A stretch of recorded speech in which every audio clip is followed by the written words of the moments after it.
কোটা আন্দোলনকে কেন্দ্র করে বর্তমানে বাংলাদেশ যেই অবস্থানে দাঁড়িয়ে আছে, এমনটা চলতে থাকলে দেশের অবস্থা উন্নয়নের ধারায় বজায় থাকবে নাকি দিন দিন খারাপ হবে, সেটাই এখন ভাবনার বিষয় হয়ে দাঁড়িয়েছে। ইতিহাস বলছে একটি দেশের পরিবর্তন হয় কোনো না কোনো আন্দোলনে।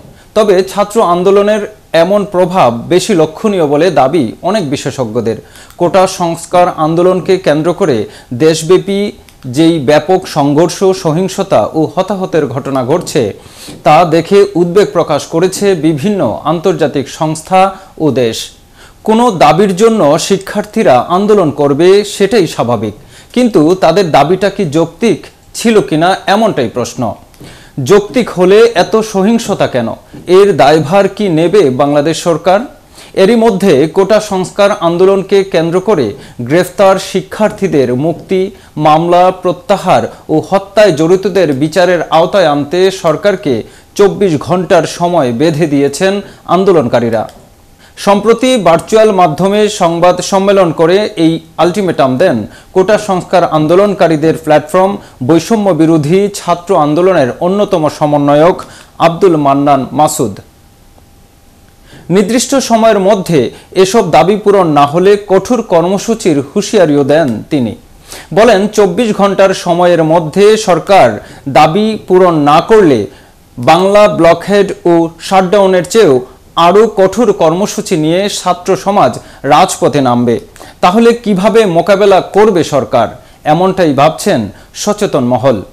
বাংলাদেশে কোটা সংস্কার আন্দোলনকে ঘিরে সহিংসতার পর কারফিউ জারি ও সেনা মোতায়েনের পর বিশ্লেষকদের অনেকেই বলছেন, আওয়ামী লীগ 2008 সালের শেষে ক্ষমতায় আসার পর থেকে আলোচিত ঘটনাগুলোর মধ্যে এবারের ঘটনাই ছিল সবচেয়ে বেশি চ্যালেঞ্জের, যা সরকার ও রাষ্ট্রযন্ত্রকে চিন্তায় ফেলে দিয়েছে।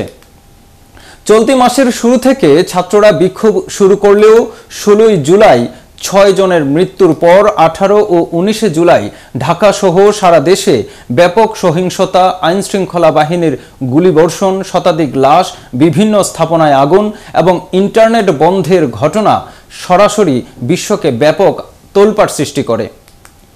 পরিস্থিতি নিয়ন্ত্রণে আনতে সরকার সারা দেশে কারফিউ জারি করে। সেনা মোতায়েনের পর পরিস্থিতি ধীরে ধীরে শান্ত হয়ে আসছে বলে সরকার বলার চেষ্টা করলেও প্রশ্ন উঠেছে যে এবারের ঘটনাই আওয়ামী লীগের 3 মেয়াদের শাসনকালের সবচেয়ে বড় চ্যালেঞ্জ, যা সরকারকে উদ্বেগে ফেলেছিল। বিশ্লেষকরা বলছেন, ঘটনার অস্থিরতা ও রাষ্ট্রের প্রতিক্রিয়া থেকে এটা অনুমান হয় যে এবারই প্রথম সরকারের মধ্যে উদ্বেগ তৈরি বহিঃপ্রকাশ ঘটেছে। যদিও আওয়ামী লীগ যুগ্ম সাধারণ সম্পাদক আফম বাহাউদ্দিন নাসিম বলেছেন, সরকার উদ্বিগ্ন হয়েছে, দেশ আক্রান্ত হয়েছে বলে। তবে এখানে ভয় পাওয়ার বা চিন্তায় পড়ে যাওয়ার কোনো ব্যাপার নেই। ফেসবুক ও হোয়াটসঅ্যাপ বন্ধ রেখে 23 জুলাই ব্রডব্যান্ড সংযোগ চালু হলেও এখনও পরিপূর্ণভাবে নেটওয়ার্ক পাওয়া যাচ্ছে না। বর্তমানে দেশের বাইরে যোগাযোগের বেশিরভাগই হয় ইন্টারনেট ভিত্তিক। আন্দোলন ঘিরে সৃষ্টি পরিস্থিতিতে রপ্তানি, রেমিটেন্স ও বিদেশি বিনিয়োগ নিয়ে নতুন করে অনিশ্চয়তা তৈরি হয়েছে। গত সপ্তাহে 6 দিনে যে পরিমাণ রেমিটেন্স এসেছে তা এর আগের একদিনেরও কম।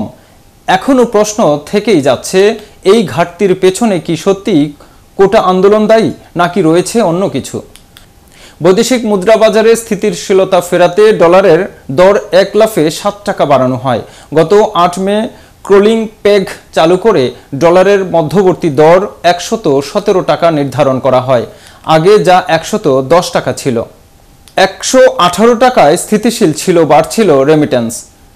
লালমনিরহাটের হাতীবান্ধায় কোটা সংস্কারের আন্দোলনে রোষানলে পড়ে হামলা, মামলা ও লাঞ্ছিত হয়েছেন 6 সাংবাদিক। এদের মধ্যে 3 জনের নামে মামলা, 2 সাংবাদিককে মারধর ও 1 সাংবাদিককে লাঞ্ছিত করা হয়েছে। মামলার আসামি হয়ে বাড়িও ছাড়ছেন 3 সাংবাদিক। তারা হলেন দৈনিক মানবকণ্ঠ ও বাংলাদেশ জার্নালের সাংবাদিক আসাদুজ্জামান সাজু ও কলকাতা টিভির সাংবাদিক মোস্তাফিজুর রহমান মোস্তফা এবং সাংবাদিক সাব্বির আহমেদ লাবলু। শুধু তারাই নয়, ঢাকাসহ বিভিন্ন জায়গায় সাংবাদিকদের হতাহতের খবর পাওয়া গেছে। মারা যায় ঢাকা টাইমসের সাংবাদিক ইমরান মেহেদি। প্রশ্ন, দায়িত্ব কর্তব্য পালন করতে গিয়ে কেন আহত নিহত হতে হয় গণমাধ্যম কর্মীকে। সম্প্রতি কোটা সংস্কার আন্দোলনের সময় মাতুয়াইল হাসপাতালের বিপরীত পাশে এক পুলিশ সদস্যকে মেরে ঝুলিয়ে রাখার মামলায় ১৭ জন আসামির মধ্যে ১৬ নম্বর আসামি হাসনাতুল ইসলাম ফায়াজ। পুলিশ সদস্যকে হত্যা করে লাশ গুম ও এই কাজে সহায়তা সহ তার মোটরসাইকেল চুরির ঘটনায় আসামি হিসেবে ঢাকার নিম্ন আদালতে হাজির করা হয় ফায়াজকে। মামলার এজাহারে ফায়াজের বয়স দেখানো হয়েছে ১৯ বছর, কিন্তু জন্ম নিবন্ধন অনুসারে হাসনাতুল ইসলাম ফায়াজের জন্ম ২০০৭ সালের ১৯ এপ্রিল। সেখানে তার বয়স দাঁড়ায় মাত্র ১৭ বছর। যেখানে বয়স নিয়েই এত বিতর্ক, সেখানে রিমান্ডের বিষয়টি সত্যিই হাস্যকর নয় কি?